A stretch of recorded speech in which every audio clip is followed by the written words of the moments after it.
So, guys, I've really been looking forward to this. An old friend of mine, a Dartmouth friend of mine, somebody who actually met me when I was just a freshman at Dartmouth, Ben Hart, is here. Ben is today a very successful political consultant. Ben, you were a senior when I was a freshman, and I thought it'd be really fun for us to join on the podcast and talk about the old days, talk about the Dartmouth Review, the renegade campus newspaper that we were both part of, but also talk about Reagan conservatism and Trump conservatism. But let's begin kind of at the beginning, which is we met through this new student paper that you actually were one of the, I wasn't a founder, but I joined right at the beginning. So start by telling the story of how you got the idea for starting this rebel right-wing paper. Yeah, well, it's called the Dartmouth Review, and it's probably the most famous of the student conservative newspapers that really have ever existed. It was one of the first, maybe the first, maybe not the first, but certainly the most famous of the student conservative newspapers that sprang up at that time. In fact, after the Dartmouth Review was started, more than 100 other conservative student newspapers started kind of in the wake of the Dartmouth Review, because the Dartmouth Review was getting a lot of attention. 60 Minutes did a piece on the Dartmouth Review, New York Times, Time Magazine. I debated Abby Hoffman on CNN's Crossfire, the old 60s radical. It had a great sort of start in tradition, and a lot of great talent really came out of the Dartmouth Review. Laura Ingram was also joined the paper as a freshman. I met Laura her freshman year. She came into the offices of the Review, and she said, I'm here to work on the Dartmouth Review. That's why I came to Dartmouth. And she was dressed like in a snowsuit or something. Like she was dressed in like galoshes that were, sort of open and, hat on. And she walked into the office, and that's how I met Laura. And I think she was same year as you. And no, she was a couple of years younger. Okay. So she, exactly. So I would actually stayed at Dartmouth an extra year to continue to build the paper, because we started the paper when I was a senior. And so I really kind of hung around an extra year to keep working on the paper, raise money for the paper, get it off to a good financial start and that kind of thing. And I also wrote a book that year called Poisoned Ivy, which was one of the first books on the whole sort of political correctness phenomenon. And it was a bestseller. And so I sort of did, I spent an extra year at Dartmouth doing that. But I met you, Dinesh. Go ahead. No, I was going to say when I first joined the Review, as you know, I actually wasn't all that political. Right. And in fact, shortly thereafter, when I was nominated to be the editor of the Dartmouth Review, you were strongly opposed because, well, you tell why. I'll tell a little bit. Yeah, just a little bit of a backstory. I don't know how much detail we want to go into, but anyway, the editor of the paper, the founding editor of the paper, was a guy named Greg Fossetall, very talented guy, terrific writer. And I was on the business side. I was the publisher, president. I didn't have any kind of journalism background. Had not worked on the regular daily paper. Dinesh, you worked on the Daily Dartmouth, which was the regular paper. And Greg Fossetall was the editor-in-chief of that paper. Right. But he got fired by the paper for writing a conservative editorial. We can get into that a little bit too, because that was really part of the genesis of the paper. I wanted to start the Dartmouth Review. I wanted to start a conservative student newspaper for a number of years, but I didn't have any experience as in journalism. I hadn't worked on the paper. So when Greg got fired as editor of as a regular Dartmouth, I saw that as a terrific opportunity to launch this paper. Recruited Greg, Greg and I talked about it, and we wanted to launch this paper. And he wanted to bring you on board because you were writing a lot of great investigative stuff for the Daily Dartmouth. But you weren't very political, and you weren't that sure if you wanted to join the paper. But the attraction for you was we were going to give you pretty much unlimited freedom as long as you were writing about investigative stuff. Debbie's like, oh no, this was the start of something very bad. So unlimited freedom for Dinesh. Almost unlimited. So you liked that part. Otherwise, there's no limits. But you had some problems with the paper because it was a conservative paper. And it was kind of a bomb-throwing. It was a bomb-throwing paper, right? Well, it was supposed to be sort of a conservative National Lampoon. Or at least half of it was sort of National Lampoon, and half of it was just commentary about what was going on the campus, but mostly reporting. But we needed you because you were a very good reporter. Well, a little funny tidbit was that we were closely affiliated with National Review, and National Review at that time, edited and founded by Bill Buckley, but your dad, Jeff Hart, who was an English professor at Dartmouth, was also one of the senior editors of National Review. I came to learn, by the way, that National Review had something called the Bad Taste File, and they would come up with jokes that were a little too salty to appear in National Review. Those would go into the Bad Taste File, and your dad would bring the Bad Taste File to Dartmouth, where we would go through them and give them a second vetting. Right, and we'd kind of Dartmouthize them. We would Dartmouthize them. And frequently what National Review would not touch appeared in print in all its glory in our paper. But at the beginning I was suspect. Yeah, let me, a little background on Dinesh. I hope you don't mind. No, I don't mind. So Dinesh came to the paper. He was kind of critical, uncomfortable with just it being a conservative newspaper. And Greg really wanted to bring Dinesh on, the founding editor, because he wanted Dinesh's investigative reporting. So I thought that was great. Dinesh would do his investigative pieces. And but Dinesh wanted, apparently there was a secret condition that he would be allowed to publish an article in the paper called Reviewing the Review, where he would critique the review and complain about the review. Reviewing the review. Reviewing the review. I'll never forget it. So Greg and I had finalized I think it was the second issue of the paper. It was one of the early issues, at the very beginning. So I was very proud of this paper that we had just laid out. I'd gotten back from the printer. It looked great. I think Greg and I had gotten back. But it hadn't been printed yet. So it got printed, and then the paper arrived in a sort of pickup truck. I think Greg brought it in. And remember, we would hand deliver the paper to all the dorms, to every dorm room door. So I get my paper, and I'm in bed. I open it up, and on the front page is Dinesh's article, reviewing the review, trashing the review. So I was just like, I was really steamed. I mean, I was so angry about it. I get on the phone with Greg, and I'm like, what is going on here? This wasn't the paper that we had approved. So, he explained that the condition of Dinesh working for the paper, that he would be allowed to write this article. so that's what happened. So anyway, but Dinesh then became, I guess, adopted it became conservative. Dinesh, why don't you talk a little bit about that? Like, what was it that moved you from being kind of just neutral, more or less, and then? Well, I won't say off the boat. I'd been in America for a year, and I came to Dartmouth, and of course I wanted to learn what it's like to be, an Ivy League kid and what books I should read. And so when the idea of the review came along, I thought, wow, this is a place for me to kind of spread my wings and write ideas. But, I think what had happened, and this is an important point about liberalism, if you're not actively conservative, you're pulled by the liberal tide. Right. And I think I was infected to that degree with certain elements of liberalism.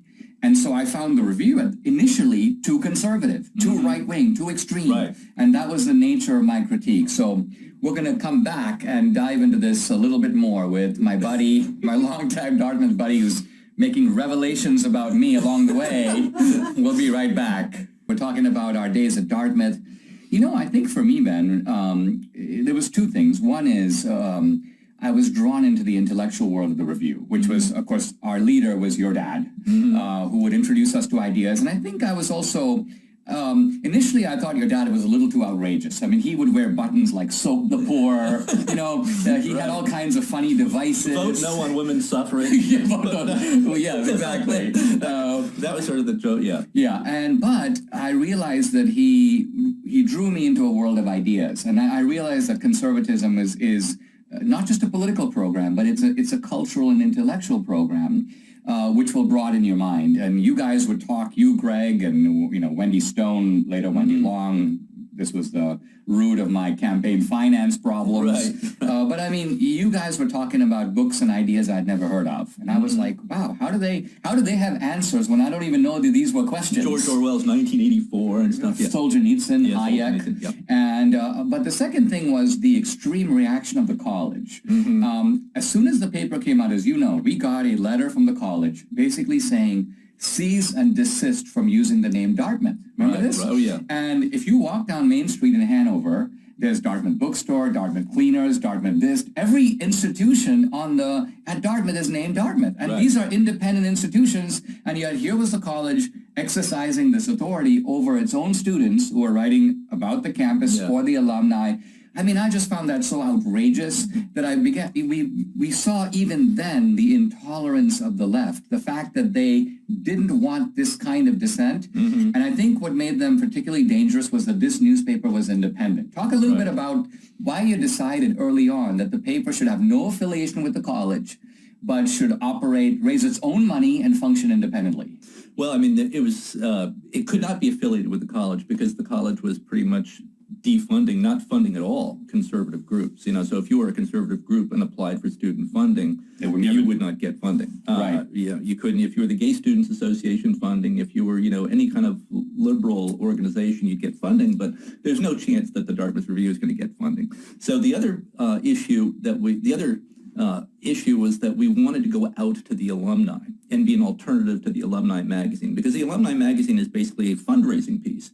It's to go out to the alumni and paint the rosy picture of Dartmouth, but without really saying what's going on the campus. And the whole strength of the Dartmouth Review, and one of our rules was we could only write about Dartmouth. Students didn't know enough about national politics or economics to really write about national issues, and people could get that information other places, reading National Review or whatever. But what they couldn't get was information about what was going on in the Dartmouth campus. And so that was our rule, that the students had to write about issues that were affecting the campus, that what was going on the campus that did have a broader national implication. But in terms of the alumni, it was eye-opening to the alumni. And the other reason that Dartmouth really hated the Dartmouth Review was that we were going out to the Dartmouth alumni. There was an alumni directory. Another source of the legal problem for us was that we were using the alumni directory to build a mailing list to send this paper free to every single Dartmouth alumnus, all 40-something thousand, and that just freaked out the college. I mean, this is key because, at a state college, the funding comes from the state through the taxpayer, but private colleges are funded by the alumni, and the college relies on tapping these alumni to give money. Now, they don't raise the money based on what the college is like now. They appeal to the nostalgia of the alumni. Weren't things great in the 1950s when you were a student? Remember those memories when you did this and you did that and you were the star hockey player? But the key thing about the Dartmouth alumni list, the reason they could not get us for that was that the purpose of the alumni list was stated right on page 1, and it said that the purpose was so that alumni could easily communicate with each other and that the Dartmouth community could easily communicate with each other. Well, guess what we were doing? We were communicating with the Dartmouth community. So there was really nothing that they could do about it. It was the stated purpose of the alumni directory. So we loaded that into a computer and we started sending out fundraising appeals and subscription appeals to the entire list. And the first mailing to all 40,000 Dartmouth alumni brought in, I think, over $100,000. I mean, I'd never seen this amount of money before in my life. I mean, that was like an enormous amount of money in 1980, probably worth $1 million. Well, it made us a force. But let's talk about the type of articles that we did that drove the college insane, because I think it's fair to say that they had no idea how to react to the review. Right. So one of those articles involved a professor named Bill Cole. Right. Now, this was obviously an affirmative action hire. There's a guy who was in class, and I was editor of the review at the time. We had heard this guy was not only using obscene language in class, the F word and so on, but he was also engaging in massive political diatribes. Right. I think Laura Ingram, she went in and did a report on the class. I think she might have recorded it. Right. So she audited the class in the beginning, where you're allowed to go to a class even if you're not formally enrolled. And she turns on the recorder. Right. And Bill Cole, of course, engages in these political diatribes. And we just ran a massive... Obscenities and things. Obscenities. And then we couldn't even print in the paper. You had to put like the little asterisk. And it was explosive when the article appears. And then I remember a few days later, I was in the review office and the phone rings. And I pick it up. And he goes, D'Souza? I go, yeah. He goes, Professor Cole here. I was like, oh, no. and then a rain of obscenities. But the thing is, it took me a moment to get my footing, and then I remembered that we did interviews with people like Buckley and Buchanan, and so I hit the record button of the tape recorder that was attached to our phone. So I was recording his diatribe, his obscenities, his threats. He's like, I'm going to get you. I'm going to make sure that you can't show your face in this town again. All this on tape. And that was the next article. And that went into the paper. And so suffice to say, I mean, we're living now in the sort of the Trump era. We have Fox News. We have, of course, Rush Limbaugh, the late Rush Limbaugh. National Review is a different creature than it was in those days. But it seems to me that when you now look at Fox and you look at Limbaugh, look at a lot of talk radio, there's a lot of Dartmouth Review in that. And so the style that the paper pioneered, the kind of, I would call it iconoclastic conservatism. Very much so, very much. When we come back, we're going to talk a little bit about what Ben Hart in his book, Ben wrote a great book called Poison Ivy that chronicles our days at Dartmouth together. And in that book, he uses the term the ethos to describe liberalism. That's a really good, That ethos is with us today, and when we come back, we'll talk more about it. I'm back with my Dartmouth pal, Ben Hart. We're talking about our days at the Dartmouth Review, but we're also looking at the way in which that era relates to what's going on today. Ben, in your book, Poison Ivy, you describe something that you call the ethos. Say what the ethos was then, and how does it relate to what's happening now? So at Dartmouth at that time, there was kind of the, I would say, the germ of the whole woke ideology that we see today. And it was in what we called the victim studies departments that were starting to spring up at that time on campuses across the country, particularly in the Ivy League. So let's explain what that means. So you've got the English department, the history department. The way that the left burrowed its way in is they weren't able to take over the English department. So what they did was they started the women's studies department and the black studies department. I don't think there was a gay studies department. There was a Native American studies department. So these were the enclaves of radicalism. But this was actually not, and this is an important point, this was not the mainstream history professor. So talk about who...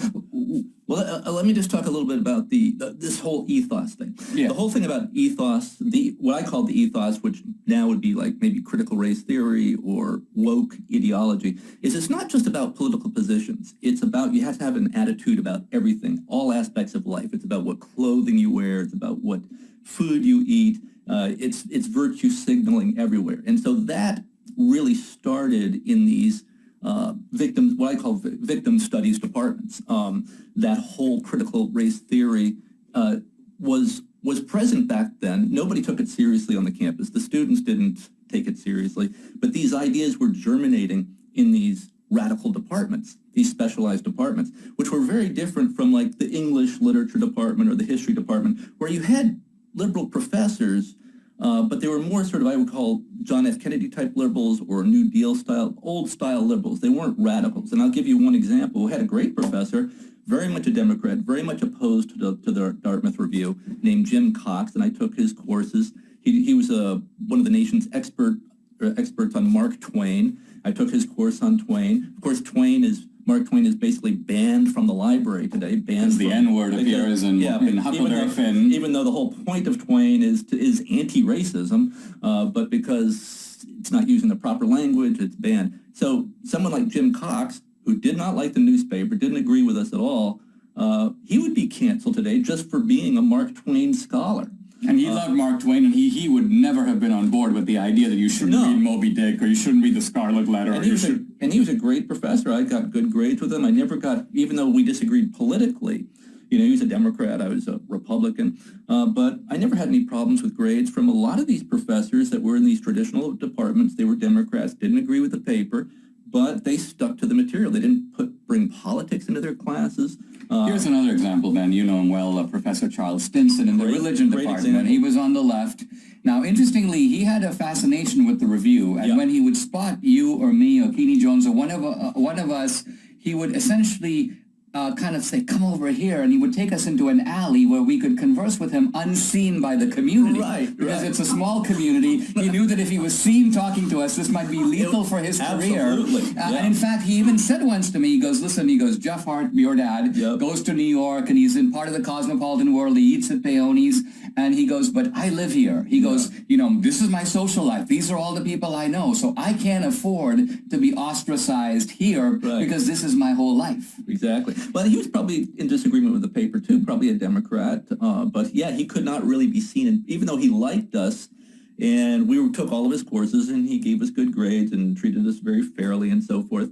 But, yeah, he could not be seen in public talking with us. So would it be fair to say, Ben, would it be fair to say that the radicalism represented by Professor Cole, Marissa Navarro, you remember the Women's Studies Department? I forgot about her. Yeah, she was like the champion of the wokeness back then. Totally. And I mean, these are people who wanted to shut down the fraternities. They hated us. Right. I remember Marissa Navarro, she would say things like she didn't like to walk across the Dartmouth campus because the huge towering Baker Tower reminded her of a phallic symbol. Right. So it disturbed her. Yeah, so she was to actually walk on the campus. She was on the cutting edge. She was on the cutting edge. Yeah. I mean, I'm sure she's really mad that she didn't come up with like intersectionality, and nobody uses her name today. Yeah. But all this stuff that was crazy then, and on the margin.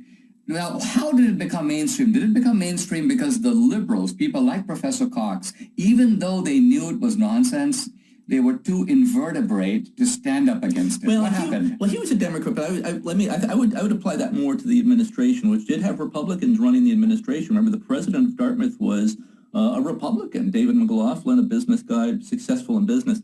But he totally caved to the woke ideology because he just didn't know how to kind of intellectually deal with it. So his reaction was to just cave.